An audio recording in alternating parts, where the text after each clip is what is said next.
Comenzamos. Esto es un tema sencillo, es un repaso. Hemos visto en el primer parcial, hemos visto en el segundo parcial, en el tercero. Un repaso, están todos los temas.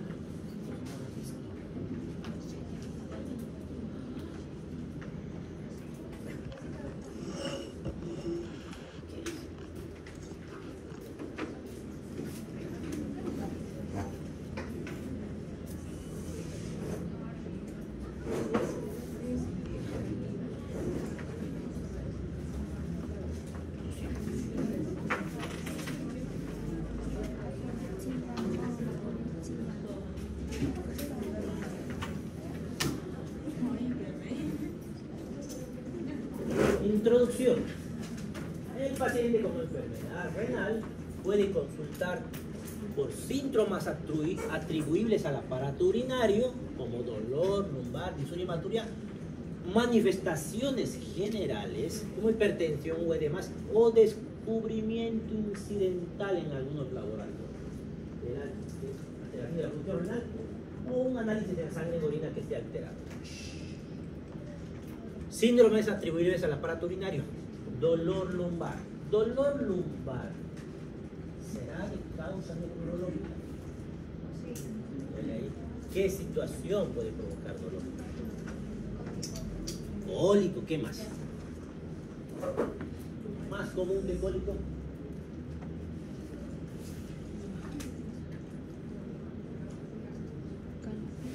Puede ser osteomuscular.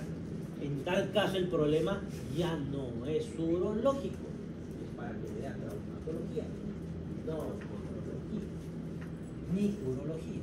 Entonces, siempre hay que hacer esa diferencia. Lo más común es infecciones urinarias altas, que se llaman, infección urinaria alta se llama, y disuria, ¿qué es? Hematuria. La hematuria se clasifica en dos, que son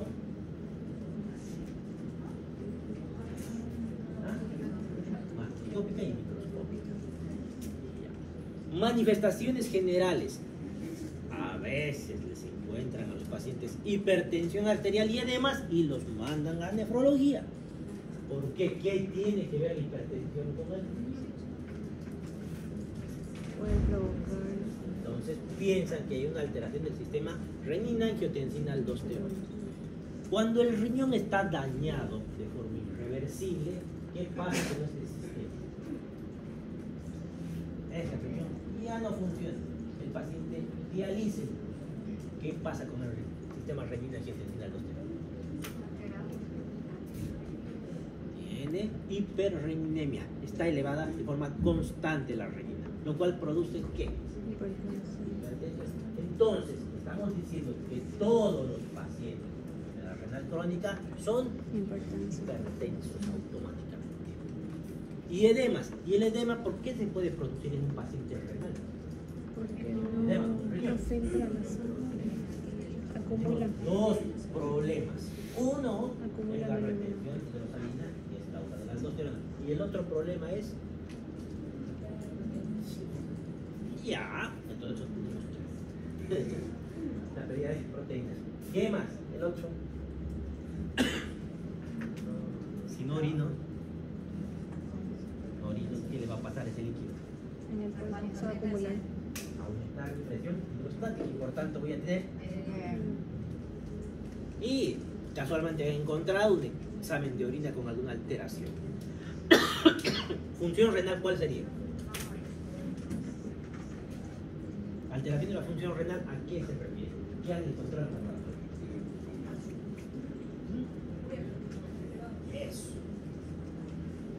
El análisis de orina debe considerarse como una biopsia renal líquida. Entonces, siempre que veamos alteración renal, tenemos que pedir sí o sí un examen de orina.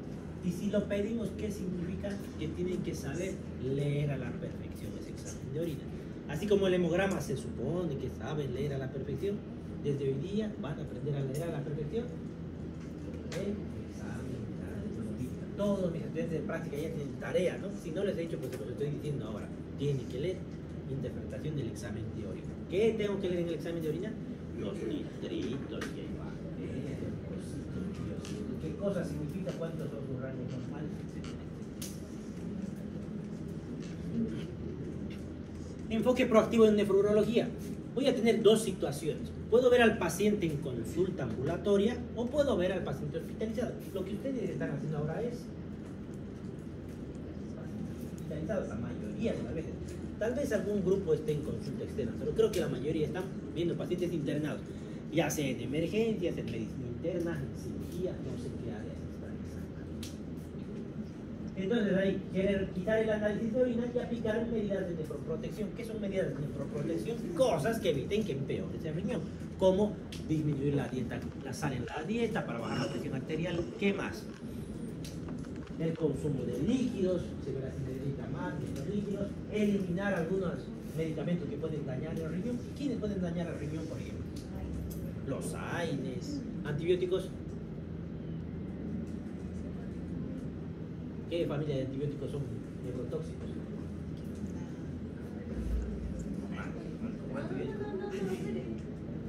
¿Cuál? Antibióticos, riñón, ototóxicos, neurotóxicos. Antibióticos, la aspirina. ¿Cuál? Los aminoglucósidos, ¿como cuáles? Sabían que no se acordaban. ¿Y entonces cuáles son? No he escuchado, pero no escuché. ¿Cuáles son los aminoglucósidos? ¿Ejemplos? Sabía la gentamicina que se usan harto, se hacen mucho, se usan ambos medicamentos y hay que tener cuidado. ¿Qué más? En el paciente hospitalizado hay que proteger el riñón de la isquemia. ¿Por qué va a entrar en isquemia un paciente hospitalizado? Por deshidratación, por hemorragia, o porque estamos usando mal los líquidos endovenosos, porque los pacientes a veces no pueden decir tengo sed, necesito líquidos. Entonces no estamos haciendo el cálculo de su requerimiento diario de líquidos. Y la nefrotoxicidad asociada a esos medicamentos que hemos ido mencionando, evitar los nefrotóxicos, a no ser que sean justos y necesarios. Importancia de una anamnesis completa para orientar el diagnóstico. Edema. El edema de origen renal puede ser. ¿Edema en qué vamos a ver? Aparte del riñón. Vemos el edema cardíaco, que lo hemos visto, el edema de los hepatópatas. ¿Cómo era el edema de los hepatópatas? ¿Cómo se dice hepatópatas? Así es. ¿El cardíaco cómo era? ¿A qué hora era? En la tarde. ¿Por qué en la tarde? Y como está todo el día caminando, el líquido va a la... En el cambio, en el renal nos vamos a encontrar un edema matinal. En la mañana está un edema, más que todo en párpados, en lugares donde hay la capa de la piel es muy delgada. Ahí tenemos matinal, periorbitario y blando, es un edema blando. Común en el síndrome nefrítico por aumento de la permeabilidad capilar. Síndrome nefrítico y nefrótico. ¿Qué era el síndrome nefrítico y el nefrótico? Vamos a iniciar por el más fácil. El nefrótico, ¿qué tenía? Proteinuria. Si hay proteinuria, hay hipolipidemia. Y si hay hipolipidemia, hay edema. ¿Y el síndrome nefrítico qué había? Hay hematuria, porque hay un daño del glomérulo. ¿Qué hay también? Hipertensión y hay también edemas. Entonces, anasarca, piel blanca, temperatura normal asociada a hipoproteinemia, hay que pensar en síndrome nefrótico. Síndrome nefrótico, edema blando, simétrico, hipovolemia arterial efectiva, hiperaldosteronismo secundario y retención de hidrosalina. A ver, ¿qué es esto? ¿Qué significa hipovolemia arterial efectiva? ¿A qué nos referimos? ¿Ah? Está llegando poca sangre a ese glomérulo. Por algún motivo está llegando. Vaya, no sabe por qué. ¿Por qué creen en el nefrótico? Si tengo proteinuria. Si tengo proteinuria, ¿qué más hay? ¿Qué le pasa al líquido en la proteinuria? Voy a hacer hipoalbuminemia. ¿Tengo hipoalbuminemia? ¿El líquido? ¿Qué va a pasar con el líquido intravascular? Y si disminuye, voy a tener una hipovolemia arterial efectiva. Entonces le está llegando poca sangre aquí, a la arteriola 4. Esto me va a llevar a que se active eje renina-angiotensina, aldosterona. La aldosterona me va a provocar un hiperaldosteronismo secundario a esto, lo cual me va a provocar retención hidrosalina con más edema. La insuficiencia renal crónica. Voy a tener un edema generalizado por hipervolemia. Pero hay aquí, ¿por qué entraría en hipervolemia? Tengo disminución del filtrado glomerular con retención hidrosalina. Entonces, ¿qué significa eso? Está dañado el glomérulo, y el glomérulo ¿para qué sirve? Entonces, si no puedo filtrar, no estoy pudiendo eliminar la orina. Si no puedo eliminar orina, empiezo a acumular volumen, aumenta mi presión hidrostática. Y también van a aparecer aquí lesiones de rascado por prurito y tinte amarillento de la piel. ¿Por qué? Porque la urea es un tóxico, y al ser un tóxico altera algunas cosas, como los corpúsculos de Pacini y de Krause, me va a provocar intenso prurito. Y el color amarillento de la piel es por acumulación de sustancias cromófilas. Dolor lumbar, concepto fundamental, motivo frecuente de consulta. Esto no vayan a cometer el error, porque el nefrólogo me muestra cada vez relleno, porque me mandan lumbalgias a nefrología, a tercer nivel. Me duele la espalda, revisan y no tiene nada más que una contractura muscular, que no tiene nada que ver el nefrólogo ahí, perder el tiempo al nefrólogo y al paciente. Asegúrense que el problema sea renal, porque la mayoría de las veces el problema no es renal. Diagnóstico diferencial. Esencial distinguir entre causas renales genuinas y patología osteomuscular. Por algún motivo está repetido, pero no importa. Todo está repetido. Clasificación del dolor lumbar. ¿Cómo vamos a clasificar? Criterio temporal. Puede ser agudo, puede ser crónico. Agudo, que me está doliendo hace muy poco tiempo. Crónico, que ya voy con este dolor bastante tiempo. Dolor tipo cólico. ¿Qué era el dolor tipo cólico? ¿Y por qué sucedía esto? Víscera hueca. ¿Qué víscera hueca se está distendiendo? Causa de cólico renal, ¿cuál es? ¿Ah? La obstrucción. ¿Por qué? ¿Qué puede estar obstruyendo? Un cálculo de forma aguda. Sale un cálculo y ahí obstruye. Si obstruye, no está saliendo la orina. ¿Qué va a pasar con esa vía biliar? Ese uréter, por ejemplo, si se obstruye un uréter, ¿viste? Vaya a tener dolor. Bueno, y sumado a eso, ¿qué va a querer hacer el uréter para desobstruirse? Va a hacer contractura. Entonces, va bien. Todo lo que me hace el dolor tipo cólico. ¿Qué más? Va a ser un carácter fluctuante, altamente sugestivo de litiasis urinaria. Y para pensar en litiasis urinaria, no es suficiente solamente el dolor tipo cólico. ¿Qué más tendría que fijarme en este paciente? Disuria no suelen tener más. Puede ser, pero no es tan frecuente. Más frecuente es la hematuria. ¿Y la hematuria dónde la debería buscar? Si no se ve, ¿dónde la busco? En el examen de orina. ¿Cuánto es normal de eritrocitos por campo en la orina? Menos de 10. De 2 a 4 es normal, menos de 10 se considera normal. ¿Qué tengo que fijarme en la anamnesis? Porque puedo tener un falso positivo en mujeres. Eso, preguntar si la paciente está en menstruación en los últimos días. ¿Qué más? Dolor tipo gravativo, instalación progresiva e intensidad variable asociado a procesos expansivos como tumores, poliquistosis o hidronefrosis. En este caso, si hay un tumor que está creciendo, ¿dolerá un tumor en el riñón o no dolerá?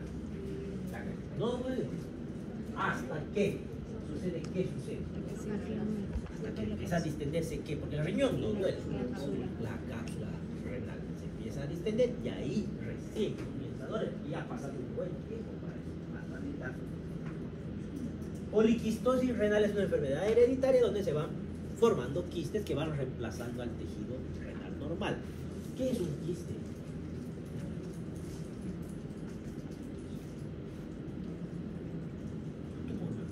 ¿Pero qué es? Es una cápsula con ¿qué tiene en su interior el quiste? Grasa. Bueno, pero normalmente ¿qué hay? Hay contenido líquido. Entonces se va reemplazando el tejido renal. Pero ¿qué pasa si voy reemplazando y le sale un quiste y lo otro y otro y otro y aparecen 20, 30 quistes? ¿Qué creen que va a pasar con el tejido renal?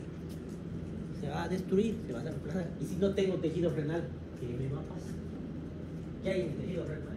Glomérulo. ¿Qué es el glomérulo renal? Es la unidad.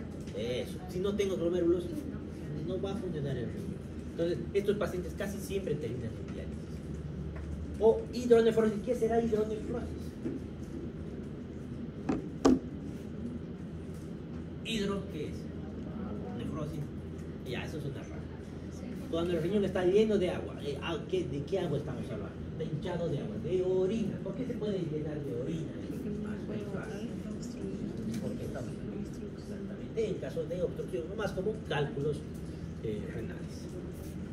Características clínicas orientadoras. Distinguimos en dolor agudo y dolor crónico. Dolor agudo, infarto renal.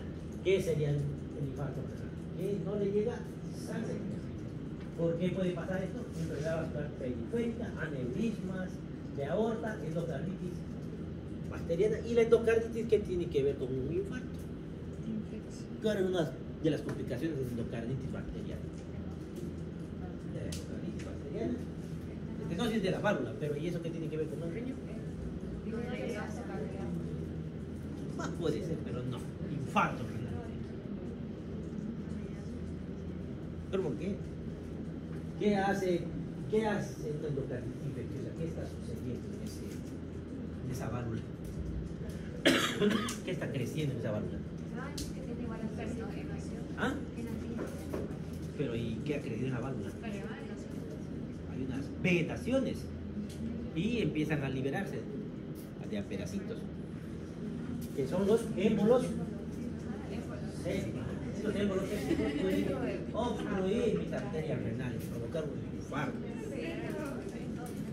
Pielonefritis aguda. ¿Qué era la pielonefritis aguda? Infección urinaria de mal. Entonces ahí, ¿cómo me voy a dar cuenta? A ver, nos vamos a adelantar un poco para que sea más fácil todavía la próxima clase. Las infecciones urinarias se clasifican en altas y bajas. Las bajas son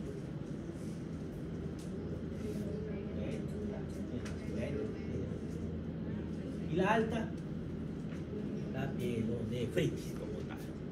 ¿Cómo me voy a dar cuenta clínicamente? Si la infección urinaria es baja, voy a tener disuria, oliguria, tenesmo vertical. Si la infección urinaria es alta, voy a tener fiebre y malestar general. En la infección urinaria baja no hay fiebre, no hay malestar general. Y en la infección urinaria alta no hay polacuria, no hay disuria. ¿Por qué se produce la polacuria y la disuria? Por irritación de quién? De la uretra y del trígono vesical. Eso están abajo. Entonces eso hay que hacer para diferenciar, para el examen la diferenciación. ¿Qué más? Si el dolor es crónico, puede ser por un tumor renal que está creciendo, y aquí puedo tener incluso hematuria, y se puede sentir la masa en algunas situaciones. Patología quística, dolor intermitente con episodios de hematuria o rotura de los quistes.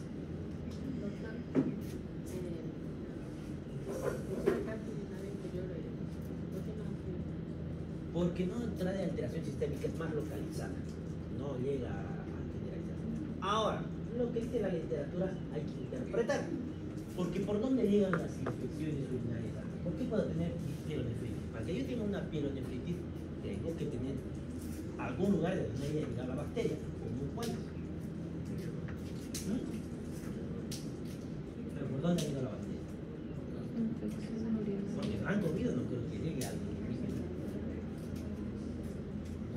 Porque la infección está en otro lado por vía hematógena. ¿Por qué más? Por vía linfática de algún otro lado. ¿Por qué más? Según yo, cuando hay una infección urinaria baja, puede llegar a complicarse con una pielonefritis. Pero en la literatura menciona que la fiebre no se ve en la infección urinaria alta porque no es una enfermedad sistémica. Es como que te da una infección a mano, no te va a provocar fiebre. Está localizada por eso. ¿Qué más? Dolor lumbar, signos acompañantes y exploración. Contractura de músculos paravertebrales.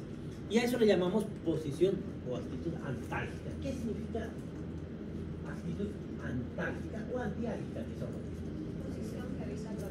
son posiciones que me van a evitar el dolor, exactamente. Cualquiera que sea la posición, según qué es lo que me duela.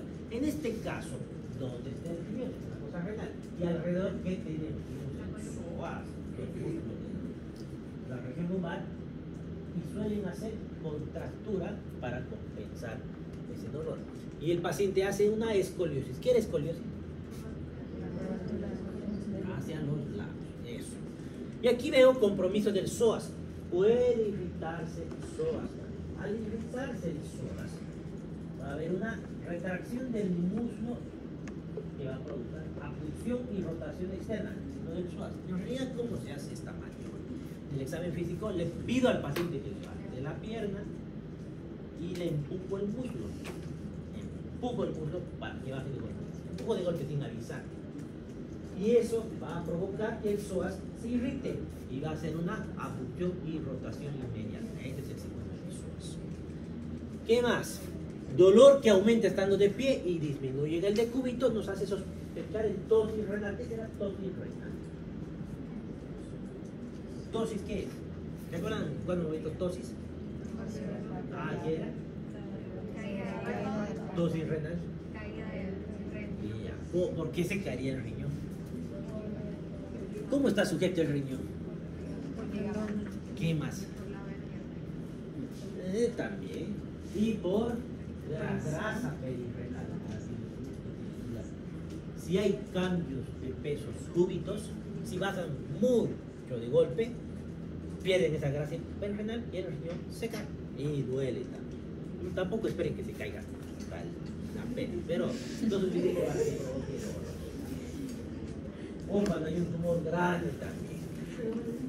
Exploración física, puño percusión lumbar y palpación de masas abdominales. La puño percusión aquí dice su nombre. Puño. Y ya vamos a imaginar que esta es la espalda del paciente, aquí está su columna, su región lumbar está por acá. Puño percusión, se llama puño percusión. O puedo hacer con el borde cubital, eso ya no es puño percusión. Suave se hace a los dos lados, ponerla fuerte al paciente. Si está inflamado, con un pequeño golpe suave ya le duele. Y se nota, ustedes apenas hacen los golpecitos, el paciente hace un pequeño salto. En ambos lados. No es normal que duela a los dos lados, generalmente es unilateral. Dolor lumbar, enfoque diagnóstico, anamnesis de al inicio. Tengo que saber desde cuándo aparecen esos síntomas, cuánto están durando, cómo está evolucionando, si está igual, mejor, peor. Si hay relación de ese dolor, por ejemplo, con la micción o si hay fiebre. Al examen físico vamos a localizar el dolor, hay que buscar masas, evaluar compromiso sistémico. Cuando hablamos de compromiso sistémico, ¿a qué nos referimos? A fiebre, astenia, alinaria, incluso puede haber hipertensión.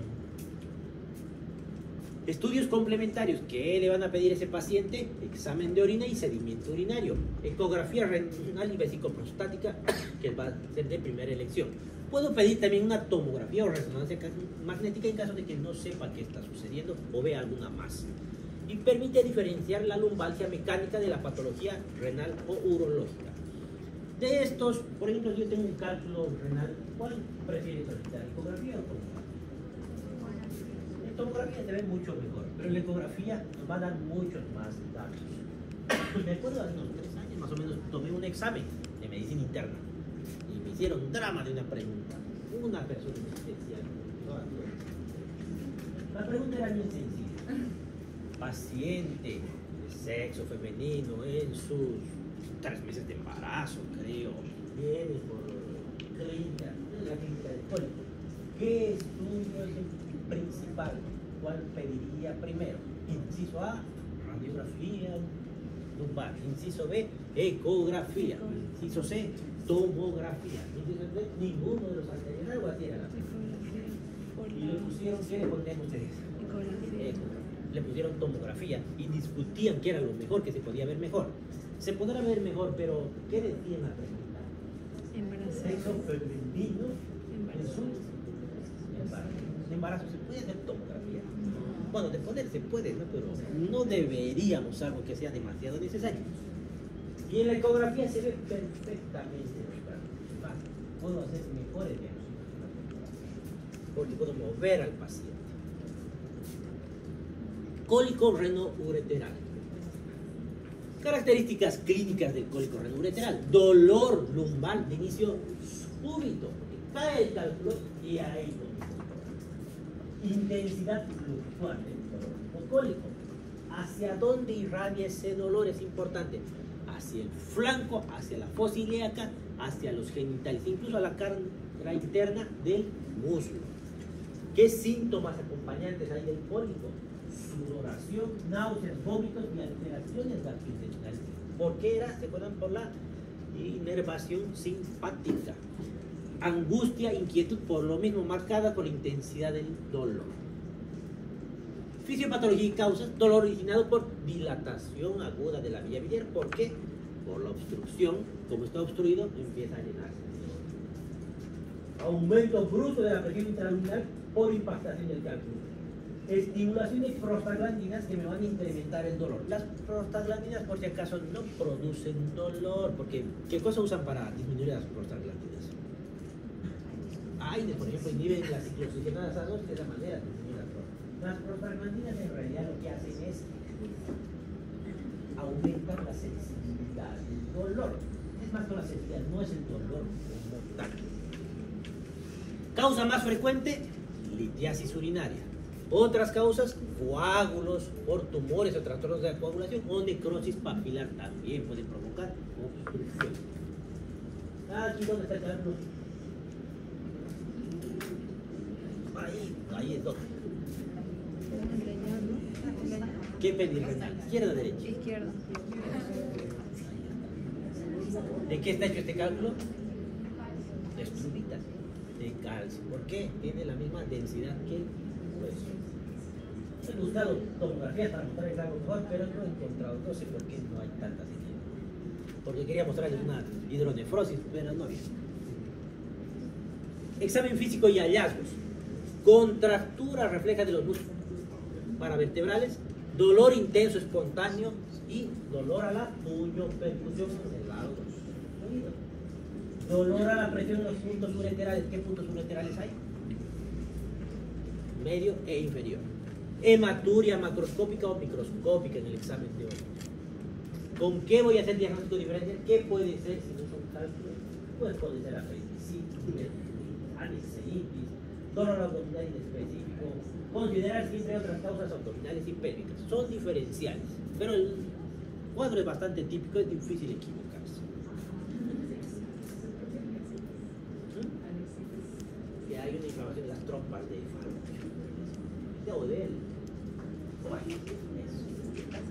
De nada.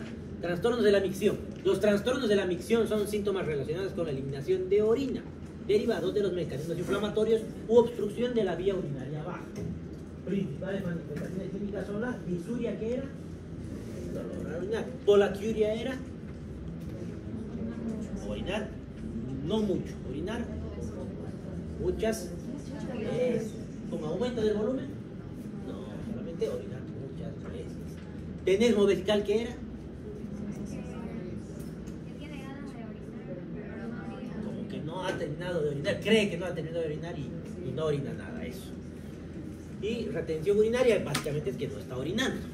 Ahora, disuria, dolor, ardor o dificultad en la micción. Causas frecuentes: infecciones urinarias bajas como cistitis o prostatitis. En varones con hiperplasia prostática, retardo al inicio, hay un chorro débil o interrumpido de la diuresis. Se asocia escozor o dolor suprapúbico, también la disuria. Disuria, tienen infecciones urinarias y entre otras cosas también hay que pensar siempre en infecciones de transmisión sexual, como el monococo. Polaquiuria: aumento de la frecuencia urinaria, y ya me dijeron esto, que se ven infecciones urinarias, irritación vesical o alteraciones neurológicas. Tenemos vesical, que me dijeron, sensación de evacuación incompleta de la vejiga tras la micción. Orinaron, pero creen que sí.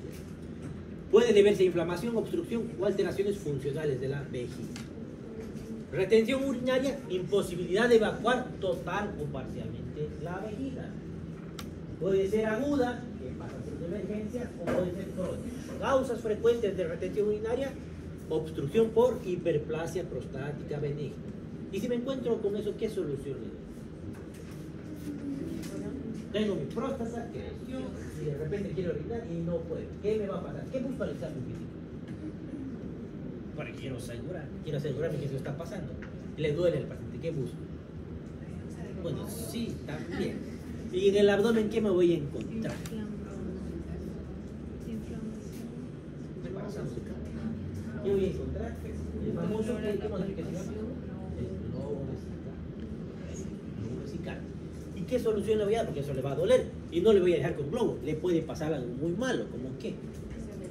Dos cosas: que se reviente o le puede provocar una insuficiencia renal. ¿Qué solución le doy? Con una sonda. Si no pueden poner, no insistan.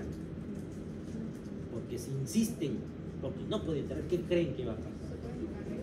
Van a hacer una falsa vía, van a romper la uretra y se van a ir a otro lado. ¿Y en ese caso qué se hace? Si no es... Punción. O pueden poner un catéter más delgado o punción suprapúbica, debajo del ombligo, unos 2 centímetros, una centésis. Citocentesis.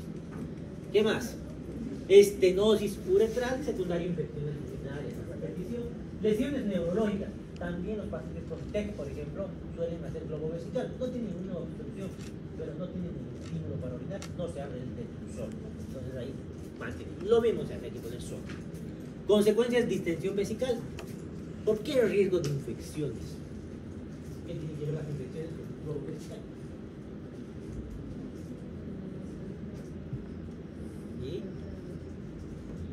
La éstasis de cualquier líquido del cuerpo hace que las bacterias puedan multiplicarse. Ahí la orina no se está moviendo, entonces ahí aprovechan las bacterias para multiplicarse. Porque una de las formas que se protege de infecciones urinarias del cuerpo es precisamente orinando. Por eso no les han dicho, no te hago antes de orinar, te van a dar una infección urinaria. ¿Qué más? Alteraciones del volumen. ¿Cuánto es la orina normal? De 1200 a 1500 ml/24 horas. O si no más exacto, ¿cuánto sería? 1 ml, kilogramo, peso, hora. Normalmente se elimina esto en el día. El 80% se orina durante el día y el 20% en la noche. En las noches, no despertarse. Si se despiertan a orinar, eso tiene un nombre, que se llama nicturia. Y si tengo nicturia, ¿en qué sospecho? Ya, insuficiencia cardíaca, ¿qué más? Estoy sanito, pero soy hombre y tengo más de 60 años. Hiperplasia benigna de próstata. ¿En qué más se puede ver? Diabetes, embarazo. Eso. La primera micción matinal es más concentrada. El ritmo diurético fisiológico evita la anestoria. Y si me orino en la cama, ¿qué se llama? Me olvidé de ir al baño y orinar. Tienen nombres.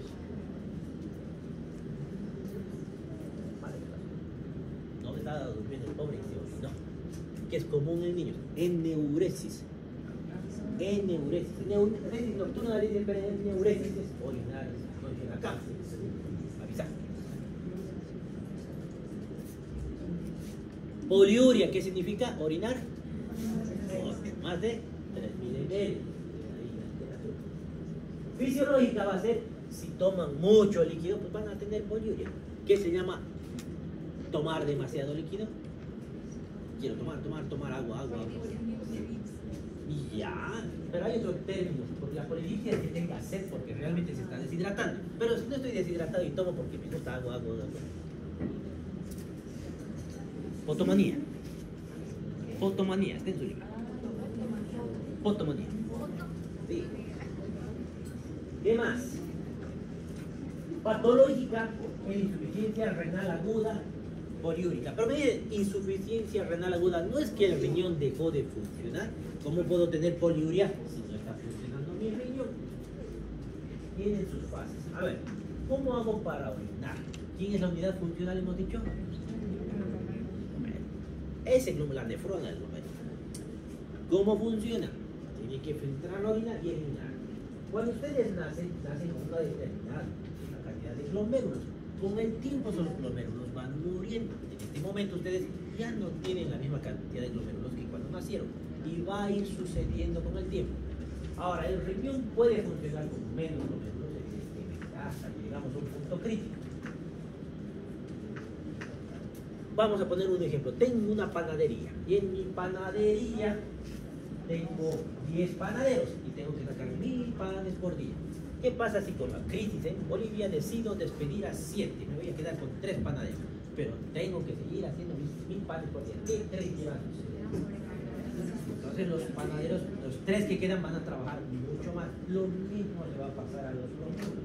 Van a tener que filtrar mucho más, van a hiperfiltrar.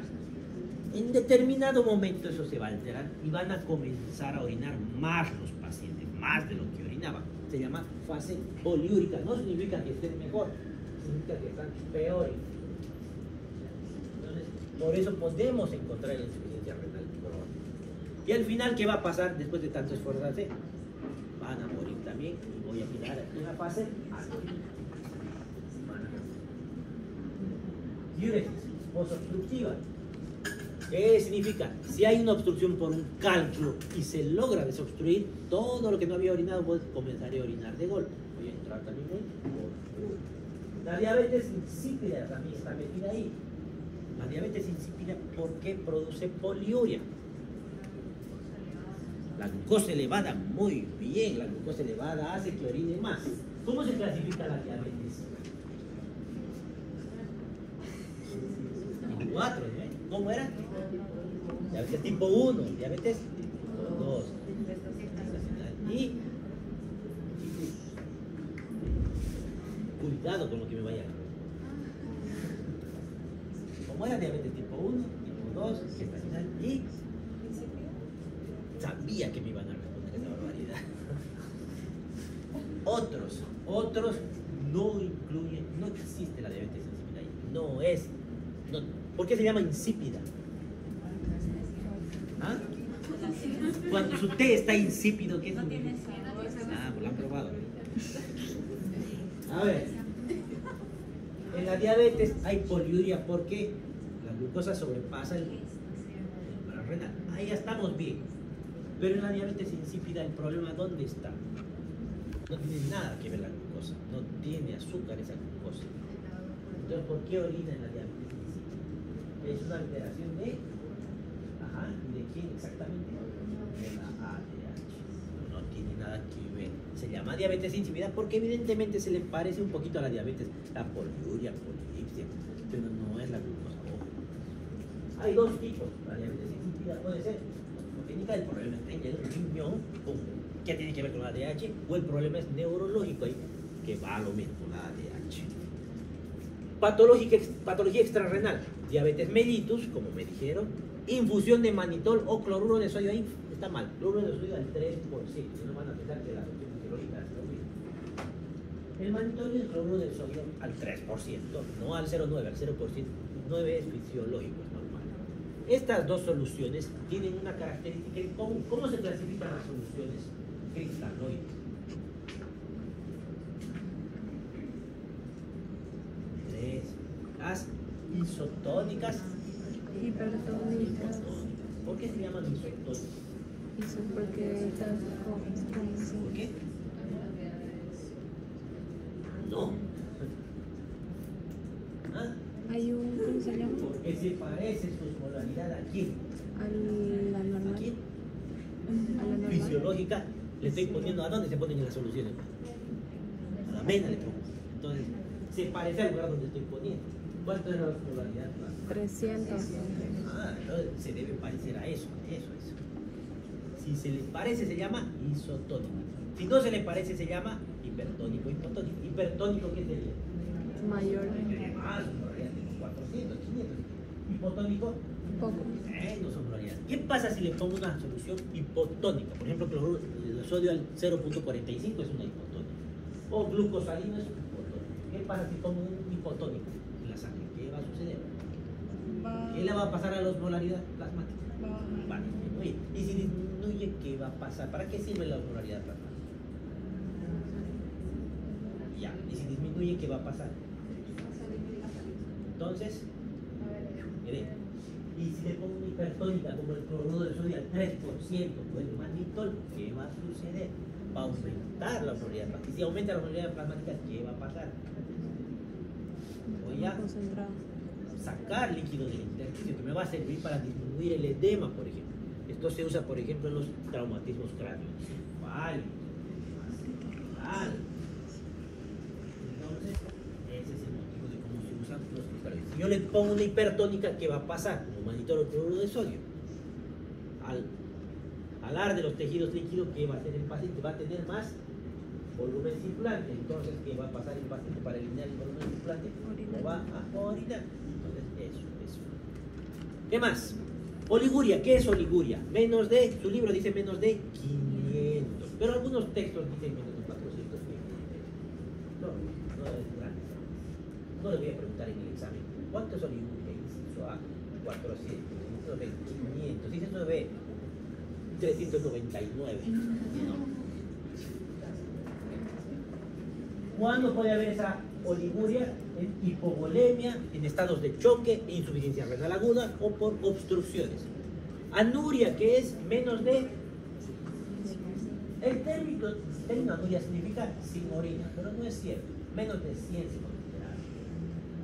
causas obstrucción completa, necrosis cortical bilateral. Nicturia y eneuresis, que ya hemos mencionado. Ya me han dicho incluso los ejemplos, así que no hay mucho que repetir aquí. Hay algo que me olvidé poner, pero está en su libro, de los colores de la orina. Si tengo una orina roja, ¿se llama? Si tengo amarilla la orina. Si tengo blanquecina la orina y pienso que es pus, leucosturia. Y si hay pus, y así todos esos términos que están en su libro pueden entrar. Estos son tantos.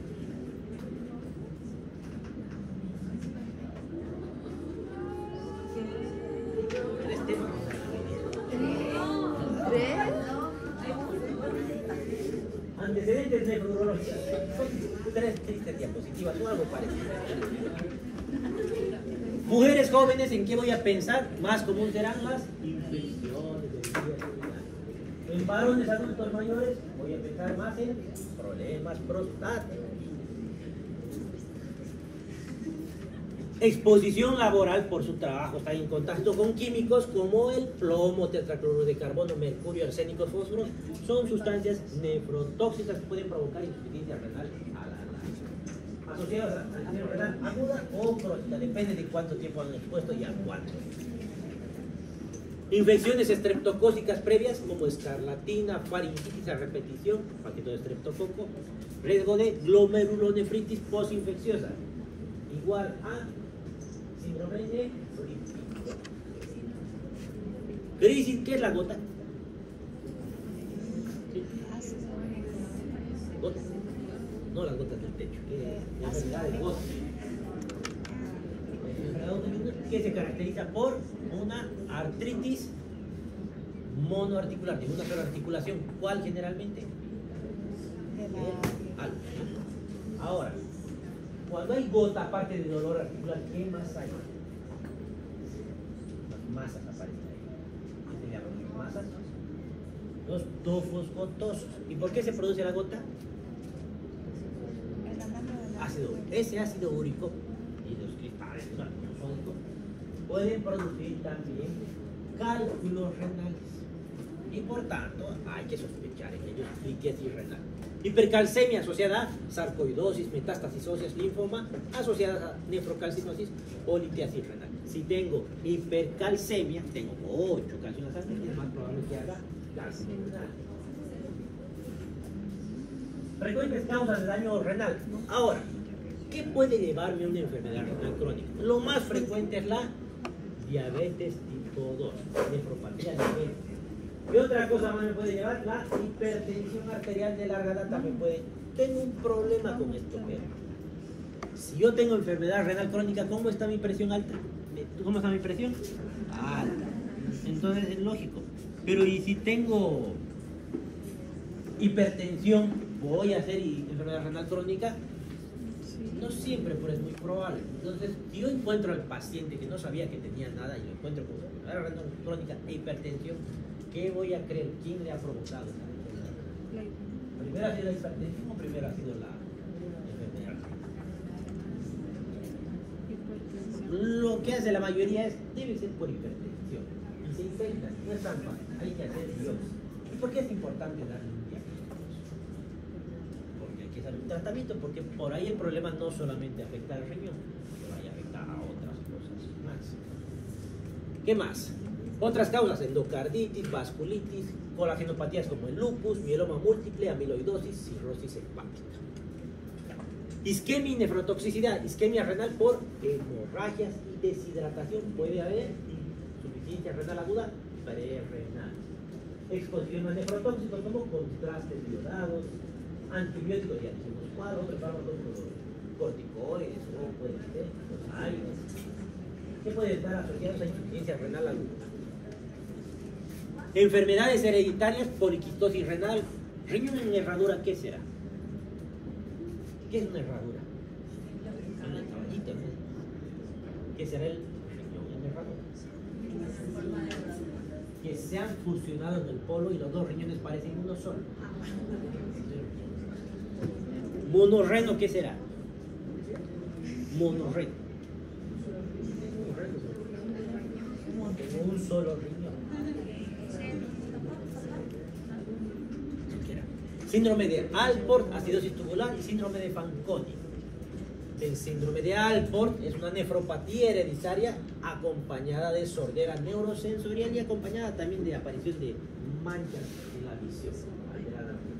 El síndrome de Fanconi es una enfermedad una tubulopatía proximal multisistémica que empieza a eliminar sustancias sin ningún motivo.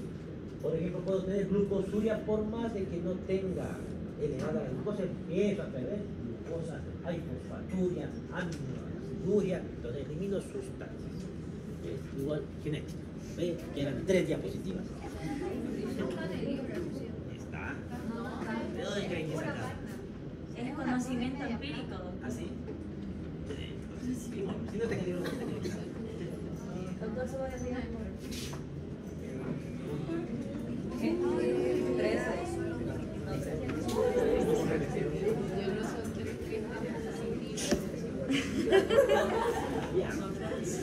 El examen físico general no hay mucho que ver aquí porque no es tan fácil llegar ahí, así que es bastante sencillo. Tengo que evaluar 2 cosas. Primero el examen físico general y luego el segmental. En el examen físico general, ¿qué puedo encontrar en una enfermedad renal crónica? ¿Por qué están pálidos los pacientes? Por la anemia. Por la anemia, porque les falta. ¿Qué más voy a encontrar en mis pacientes? Edema. Edemas.